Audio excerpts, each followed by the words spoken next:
unwarded territory. It feels like they do just get deleted, but they respond to some of this pick potential with some playmaking potential of their own. I love seeing champions like Lee Sin in a game. Lane pressure across the map outside of the top lane for Vitality, and Cabo immediately gonna go for the play. Mowgli is here as well. Warlove now running for his life, has already burned the flash, the flag, and drag the flash to extend.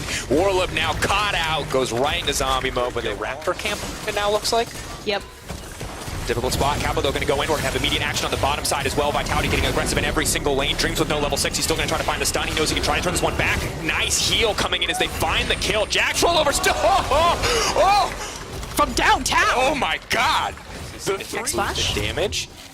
Going forward, Attila going to kick him back right as he sees it. Clean play, waits for the black shield, and then just instantly commits to the Morgana. Because Cloud can mean a lot, especially on a composition that can struggle to find engagements outside of the Sion ultimate. That movement speed is always going to be incredible. They would then try to have a party up on the top side and split them out. Mowgli pulled back. They're going to try to burst him down. It looks like they are going to be able to get it. The kick not going to be necessary. Pyrian coming through. Kick comes out. This is going to be Tower First Blood going into the favor of SK and Vitality. That confident 1K gold lead we saw just a few minutes ago. Just SK will push their tower advantage up to 2 as a little wave clear knocked down. When they need to make smarter, cleaner macro plays, it might not matter because Mowgli's just going to get solo kills, kicks him, follows him over the wall, the flash out, and they're going to back off, but in comes Dreams. Rocket just goes a little bit wide. The flash Q, Selfmade now wants to follow up. He says, Attila in my sights. Realize he bit off a bit more than he could chew, but Jack Troll is already dead, and Cabo can't cancel that TP, but he's going to be able to use the ultimate. The fear will come out. He flashes right in the middle of the team, now trying to go all up against everybody. Cabo and Attila versus the world. Crown shot running for his life, flashing out. Pyrian should have brought back the ball, but just could not. Too much damage to finally put Cabo's advantage to good use. And really unfortunate timing in that the Chompers was used early on the water. They've evened up the gold. Yes, there are 2 clouds on the side of SK, but it's not going to mean a whole lot. They're just looking to trade towers for now, clearing out the creep wave, but SK is still going to break down the tower. Attila will respond with one of his own on the top side. It still feels like SK do have a bit of tempo in this game, however. Vedius and Quick Shot, and I just want to reiterate, these teams like to fight cross current. It also means that SK need to be much more respectful in how they deny vision away from Vitality, because any information against a Zoe is going to allow her to play fish in a barrel. Here we go. Has to be careful. The flag and drag misses though. That's huge. He's going to have to run the Cataclysm. Not going to be able to kick him back, but he's locked up. But no one is there to follow up. Mowgli has given his life for nothing. Missing that flag and drag cost VIT to follow up as well.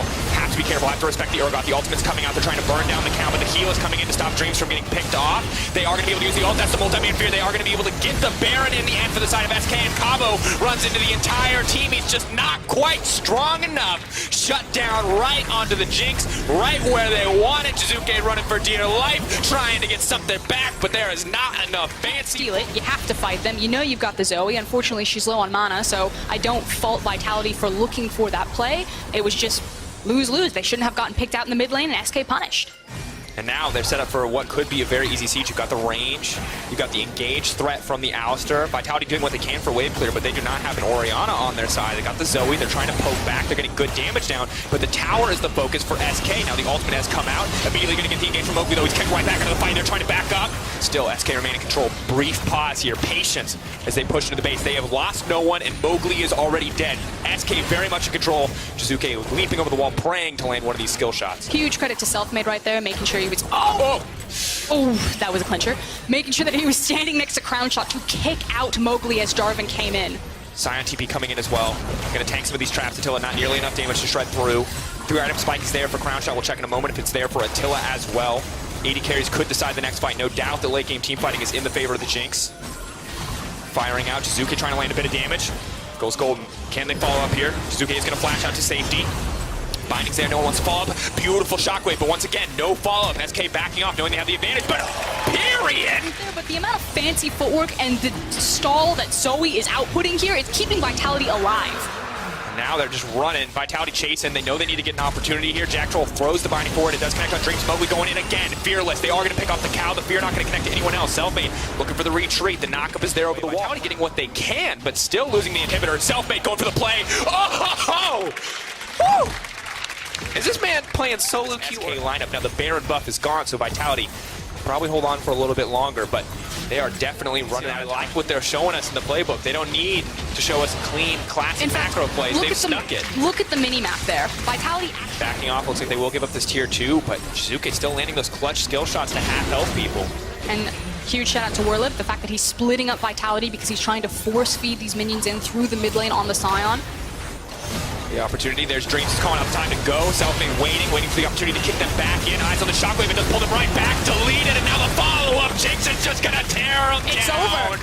All too easy. She's excited. We're excited. Vitality are looking like they are going to get knocked out here by SK, trying desperately to turn it back. Selfmade, though, coming in for the hero play. Dreams still alive. Will finally go down, but there's the Rocket, and Cabo needs to be running. They're not going to let him back to the base. They say, you can stay out here while we break this down, and Crown Shot going to use the Jinx, the Orianna from Pyrian. One final beautiful fight coming in from SK as they absolutely destroy Vitality in their first match of the week. Huge win for SK. We had a lot of questions. You know, some of the support staff, structural changes, Broken Shard moving in over Sheepy. The team not able to kind of turn the page from Mad Lions into SK Gaming, but they make it work. The 9.3 meta band-aiding Crown Shot. He no longer has to be on Ezreal and Lucian duty. He can grab those crit ADCs that he's much more recognized for, like the Jinx, and make an impact. And to me, it felt like Ezreal was the band-aid, right? Where that was not his comfort zone. That was not the champion you wanted to see him on. But now that he's back at home in his turf on these crit 80 carries, he's looking good, and so many resources were funneled into him. And look, playing against a Fed Jinx, it's just a nightmare. And we got to see it unfold firsthand. Also, huge credit to Selfmade on the Lee Sin lethality build, making sure that he had 100-0 kill pressure. A single serrated Dirk was like, I will not finish the Black Cleaver. I will get this serrated Dirk. And I like it. I like the confidence coming in. And once again, we see Vitality with this incredibly dominant jungle start, where they've shut down the opposition using that power of Mowgli and some creative pathing, but just not able to sustain it. And this one, Selfmade striking back. And you have to start asking questions of Vitality. You know, a lot of people just gave them that automatic third place spot in the standings.